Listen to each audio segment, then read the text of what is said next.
오늘은 그리스도 안에서 가능해진 우리라는 제목으로 하나님의 말씀을 같이 나누도록 하겠습니다. 노마서가 기록될 당시 노마 교회 안에 두 믿음의 부류들이 존재했는데요. 오늘 우리가 7장을 읽었는데 6장에서는 어떤 믿음의 사람들이 있었냐면 잘못된 믿음이죠. 믿음으로 우리가 의로워질 수 있기 때문에 우리는 믿었고 우리는 의로워졌기 때문에 이제는 우리가 어떻게 살아도 상관이 없다. 이단이잖아요. 예, 이런 믿음을 잘못된 믿음을 가진 사람들이 존재했어요. 그래가지고 바울이 그들에게 로마서 6장 19절을 통해서 믿음이란 영생을 얻게 된 것뿐만 아니라 거룩해지는 삶도 포함된다라고 분명하게 언급하면서 그들이 가지고 있는 믿음은 결코 올바른 믿음이 아니다라고 말씀했습니다.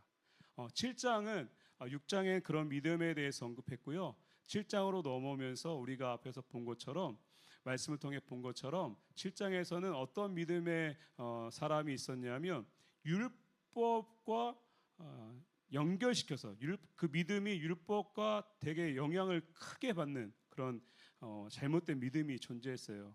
그 믿음이 어떤 믿음이었냐면 앞에서는 이제 의로워졌기 때문에 우리의 삶이 어떻든 상관없다라고 생각했다면 이번에는 어떤 사람이냐면 그 믿음만으로는 부족하다 이렇게 생각한 사람이 있었어요. 그러면서 율법도 지켜야 된다 이렇게 생각한 또 사람들이 있었던 거예요. 그게 어떻게 생각한 거냐면 하나님 앞에서 우리가 무언가를 해야만 하나님은 우리에게 은혜를 주신다. 구원도 마찬가지다 이렇게 생각한 거예요. 행위 구원이죠. 행위 구원. 이건 역시 잘못된 거잖아요. 이것에 대해서 바울이 너희들이 믿음이 왜 잘못되었는지에 대해서 오늘 말씀을 통해서 설명을 하고 있는 거예요. 율법이 어떤 것인지, 왜 율법을 통해서 구원을 받을 수 없는지에 대해서 말씀을 하고 있는데 1절 같이 한번 다시 보도록 하겠습니다. 1절 읽습니다. 시작. 너희는 그 법이 사람이 그 밑에네요. 밑에 너희는부터 읽을게요. 시작. 너희는 그 법이 사람이 살 동안만 그를 주관하는 줄 알지 못하느냐. 예. 법에 대해서 언급을 하고 있거든요. 법이 되게 복잡하잖아요. 요즘에 그 매스컴이라는 거 보면서 법에 대해서 많이 보실 텐데 법이 어떻게 적용되어지고 누구에게 해당되어지고 뭐가 잘못되어졌고 되게 복잡하잖아요. 이 복잡한 법, 이 법이 누구에게 적용될까요? 우리는 한국 사람이니까 한국 법이 우리에게 적용되겠죠? 어떤 사람에게? 살아있는 사람에게만 적용됩니다. 그렇죠? 재판을 받다가 그 사람이 사망을 하게 되어지면 어떻게 되냐면 공소기각되어져요. 더 이상 효력이 없어지는 거예요. 죽었기 때문에. 그러니까 법은 살아있는 사람에게만 적용이 되어지는데 율법도 법이잖아요. 그러니까 이 법적인 의미로 지금 설명을 하고 있는데 율법도 법인데 그러면 율법은 누구에게 적용될까요? 똑같겠죠. 바울의 표현대로 율법에 대하여 살아있는 자에게 적용되어지는 겁니다. 그 율법에 대하여 살아있는 자는 누굴까요? 앞에서 언급드렸죠. 이 믿음을 갖고 있는 사람들.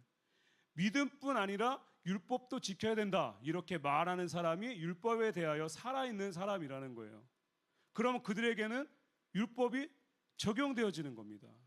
그럼 왜 그게 잘못되어 있는지를 말씀을 통해 설명하는데 로마서 6장 4절을 보면 바울이 이렇게 말씀을 하고 있어요. 로마서 6장 4절 읽습니다. 시작. 그러므로 우리가 그의 죽으심과 합하여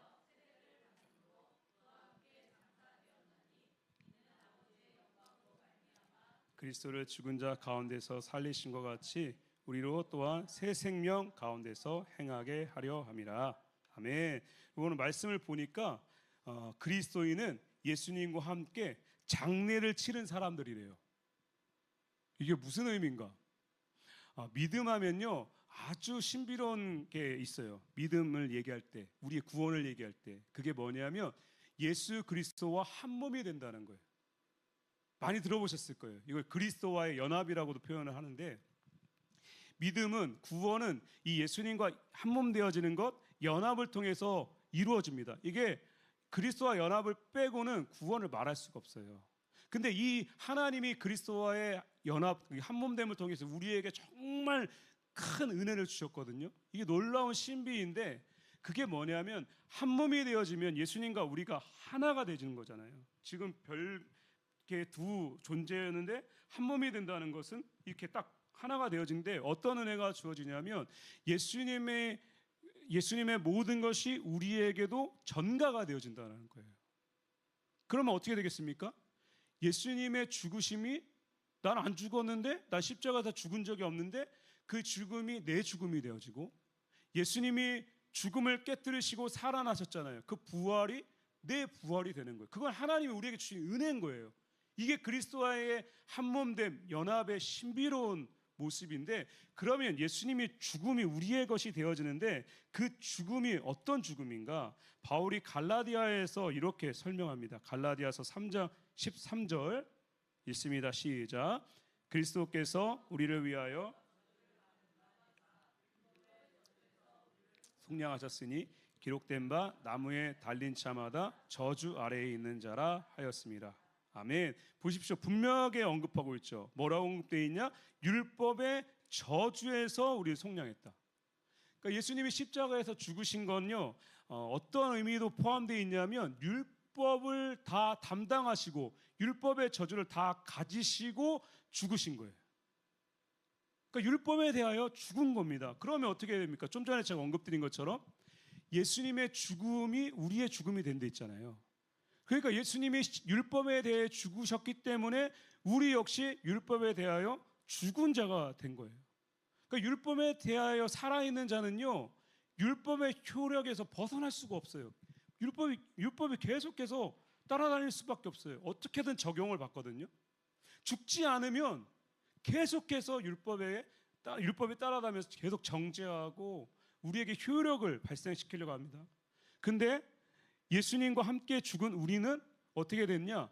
예수님이 율법에 대하여 죽으셨기 때문에 우리 역시 죽은 존재가 됐다는 거예요.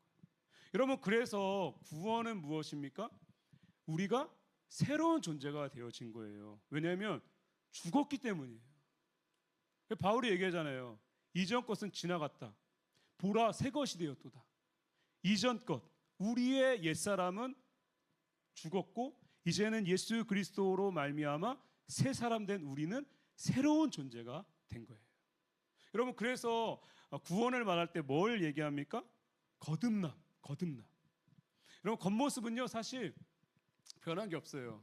우리가 예수님 믿고 구원받았다 그래서 얼굴이 더 멋있어지고 뭐 아름다워지고 이런 거 아닙니다. 물론 뭐 인상이 좀 좋아지고 뭐 그럴 수는 있겠죠. 그러나 본질적으로는 그대로예요. 그런데 겉모습은 그대로일지 몰라도 우리는 전혀 새로운 존재가 된 거예요. 거듭난 존재가 된 거예요. 그래서 예수님이 요한복음 3장에 보면 니고데모와 대화하면서 말씀하시잖아요. 뭐라고 말씀하시냐면 사람이 거듭나지 않고는 하나님의 나라를 볼 수 없다. 그래서 우리는 예수님과 연합된 존재이기 때문에, 한몸된 존재이기 때문에 십자가에서 예수님과 함께 죽었고 그 율법과 함께 죽었고 그리고 예수님과 함께 살아난 존재가 되었습니다. 그렇기 때문에 율법이요 절대로 우리에게 영향력을 행사할 수가 없는 거예요. 그래서 우리는 다 율법에 대하여 죽은 존재들입니다. 이어서 2절에서 이것을 좀 더 구체적으로 한 가지 예를 들어서 설명을 하는데 2절도 같이 한번 읽어보겠습니다. 시작. 남편이 있는 여인이 그 남편 생전에는 법외로 그에게 매인 바 되나 만일 그 남편이 죽으면 남편의 법에서 벗어나느니라. 남편, 그 당시에 남편과 아내의 모습, 우리 좀 이 언급은 사실 좀 안 받아들여져요. 지금하고 전혀 다르거든요. 그 당시에 남편의 모습과 지금의 남편의 모습은 전혀 다릅니다. 이렇게 살면 큰일 나잖아요. 우리 시대에는. 지금은 동등함이죠. 원래부터 동등했습니다.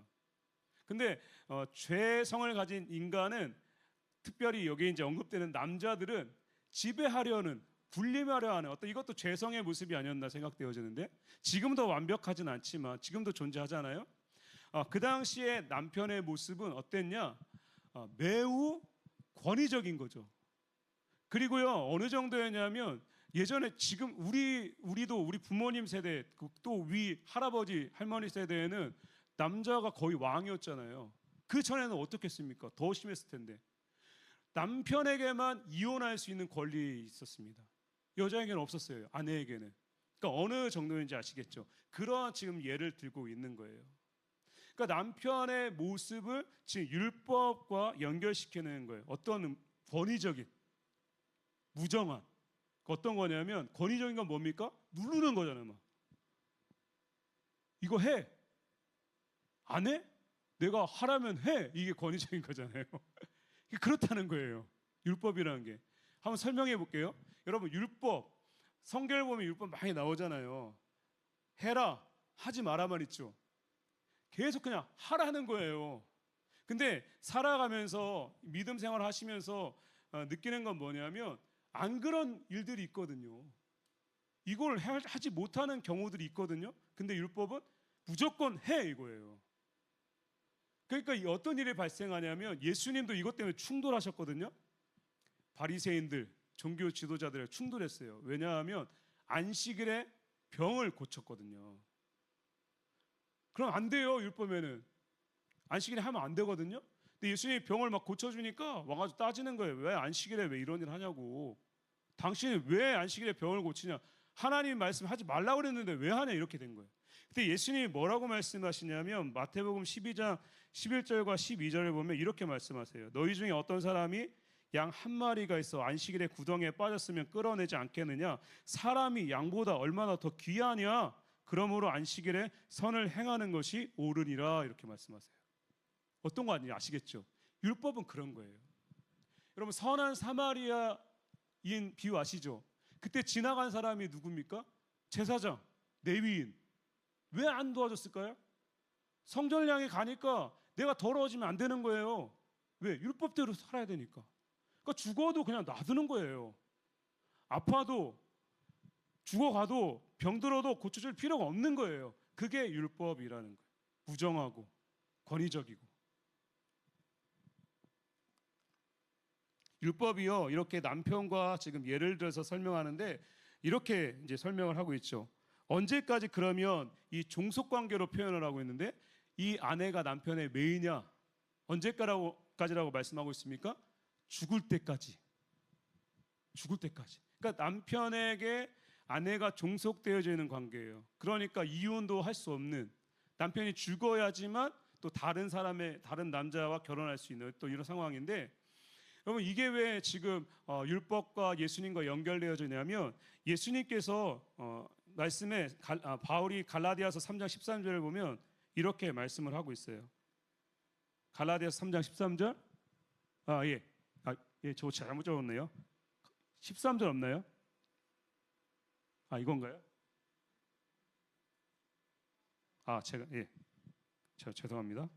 23절 맞네요. 죄송합니다. 한번 읽어보겠습니다. 시작. 믿음이 오기 전에 우리는 율법 아래에 매인바 되고 계시될 믿음의 때까지 갇혔느니라. 아멘. 보십시오. 분명하게 언급하고 있죠. 믿음이 오기 전에 믿음의 때까지예요. 이게 뭘 의미할까요? 믿음이 오기 전에 믿음의 때까지. 우리의 구원은 우리는 무엇을 통해 구원을 얻었죠? 믿음. 이게 뭘 말하냐면 예수 그리스도를 말씀하고 있는 거예요. 그러니까 율법의 효력은 언제까지였냐? 예수님께서 오시기 전까지였다. 이걸 분명히 언급하는 거예요. 하나님께서 아담에게 이제 범죄한 이후에 말씀해 주셨어요. 내가 여자의 후손을 통해서 너의 구원자를 메시아를 보내겠다. 그래서 아브라함, 이삭, 야곱을 통해서 계속해서 약속해 주잖아요.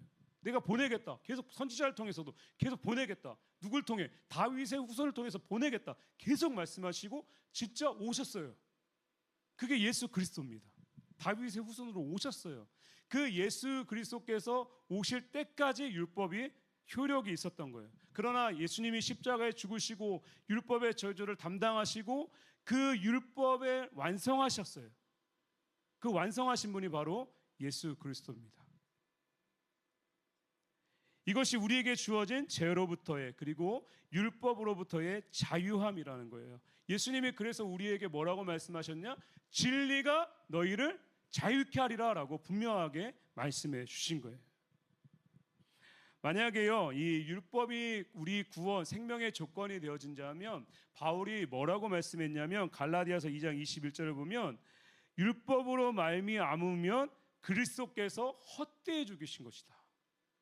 그러니까 구원은 그 어떤 것으로 이루어지지 않는다는 거예요. 오직 예수 그리스도를 통해서만 우리에게 구원이 주어졌다라는 거예요. 다른 건 없습니다. 절대 없어요. 그러면 예수님이 죽으심이 헛된 것이 되어진다라는 것을 분명하게 말씀하고 있습니다. 우리에겐 자유함이 주어졌어요. 여러분, 우리가 하나님 말씀을 지키지 못해서 벌벌 떨면서 내가 심판당하지 않을까, 내가 이걸 어겼는데 하나님 나한테 벌 주시지 않을까, 이렇게 벌벌 떨면서 하나님 바라보지 말라는 거예요. 이걸 말씀하고 있는 거예요. 여러분, 우리는 생명을 얻기 위해서 하나님 말씀을 지키는 사람이 아니에요. 우리는 이미 생명이 주어진 자들입니다. 생명을 가진 자들이 하나님께로 나아갈 때 우리가 내 힘으로 나아가는 것이 아니라 예수님의 그 은혜가 우리를 하나님의 말씀을 지키는 자리로 이끌어 가시는 것이지 우리가 지키는 게 아니라는 거예요. 여러분, 우리는 우리의 힘으로 말씀을 지키는 거라고 착각하면 안 됩니다. 말씀을 지키는 것조차도 하나님이, 예수 그리스도께서 우리를 인도하시는 거예요. 그러니까 이거는요, 율법을 새로운 시각으로 바라보아야 된다는 거예요. 율법을 대하는 의미가 달라졌다라는 겁니다. 율법은요, 필요 없는 것은 아닙니다. 그래서 율법 그냥 필요 없다 이런 의미가 아니라 율법은 죄를 깨닫게 해줍니다. 말씀을 알아야지 우리가 죄를 깨닫죠. 뭐가 잘못되었는지. 그러나 그것이 우리를 지배하지 못한다는 거예요. 우리를 사망으로 이끌어 가지 못한다는 거예요. 그건 이미 예수 그리스도께서 이 땅에 오심으로 끝났다라는 거예요. 여러분, 그러니까 그것의 두려움에 빠지지 마십시오. 그 시대는 끝났습니다. 그러면서 이제 마지막으로 4절에서 바울이 아주 중요한 우리의 존재적인 의미를 말씀을 하고 있습니다. 우리 4절 같이 한번 읽어보겠습니다. 시작. 그러므로 내 형제들아,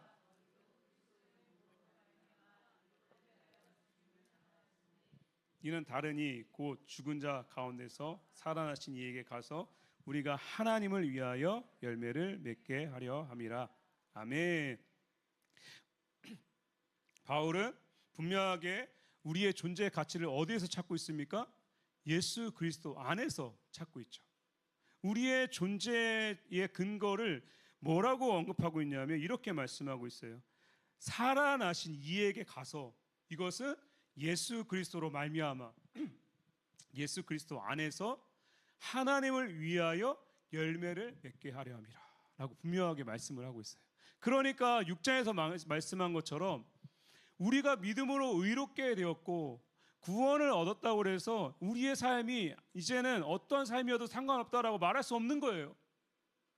다 그렇게 살아, 인간 원래 부족하니까 그냥 그렇게 다 살아, 이렇게 말해서도 안 된다는 거예요. 왜 그럴까요? 분명하게 언급을 하고 있잖아요. 여러분, 우리는 완벽한 존재가 된 것은 아닙니다. 우리가 구원받았다고 해서 하나님의 말씀을 완벽하게 지킬 수 있는 존재가 됐다는 건 아니에요. 그러나 중요한 건 뭡니까? 언급하고 있어요. 그리스도 안에서 하나님을 위하여 열매 맺는 것이 가능하게 만들어 주셨다는 거예요. 그러니까 이게 포인트예요. 우리의 힘으로는 안 되죠. 그런데 예수 그리스도 안에서 가능해진 겁니다. 그러니까 우리가 끊임없이 누구를 의지해야 되는 거예요. 누구의 이름을 불러야 되는 거예요. 예수 그리스도의 이름을 부르고 의지하고 도움을 구하고 날마다 겸손하게 엎드려야 되는 것이죠. 왜냐하면 그분께서 우리를 도우시고 하나님의 말씀을 계속해서 순종하며 나아갈 수 있도록 인도하시기 때문입니다. 그렇게 나아갈 때에 우리는 하나님을 위하여, 여러분, 우리를 위하여가 아닙니다. 우리가 맺는 열매는 나를 위한 건 없습니다. 이제 이 세상의 가치는 끊임없이 나지만, 내 중심이지만, 나를 위해 뭔가 계속해서 뭘 만들고 뭘 얻고 이래야 되지만 그리스도인의 가치는 분명하게 언급을 하고 있죠. 하나님을 위하여 우리는 열매를 맺는 존재이다. 이게 우리의 존재 가치입니다. 사랑하는 성도 여러분, 말씀을 정리하겠습니다. 우리의 존재, 예수 그리스도 안에서, 예수 그리스도를 통해서 우리는 율법에 대하여 죽은 자들이 되었어요. 여러분, 더 이상 그 율법에 두려워하지 마십시오. 하나님 앞에 때로는 우리가 지키지 못해서 마음이 불편하고 죄책감이 들고 그렇게 되는 건 맞지만, 끊임없이 율법이 우리를 정죄할 거예요. 너는 왜 그거밖에 안 되냐? 그러나 여러분, 이미 율법의 효력은 끝났어요. 우리는 생명을 얻었고, 이제는 그 생명 안에서 예수 그리스도를 의지하며 예수 그리스도를 통해 그 말씀 가운데로 나아가는 자들입니다. 우리는 부족합니다. 내 자신의 부족함을 끊임없이 인정하십시오. 그러나 거기서 끝나지 마시고, 거기서 끝나는 것이 아니라 우리를 하나님을 위하여 열매 맺는 존재로 가능하게 만들어주신, 예수 그리스도와 연합을 통해 가능하게 만드신 그 하나님의 은혜를 기억하면서 끊임없이 예수님을 의지함으로 아름다운 열매를 맺어가는 우리 모두가 되길 예수님의 이름으로 축복합니다.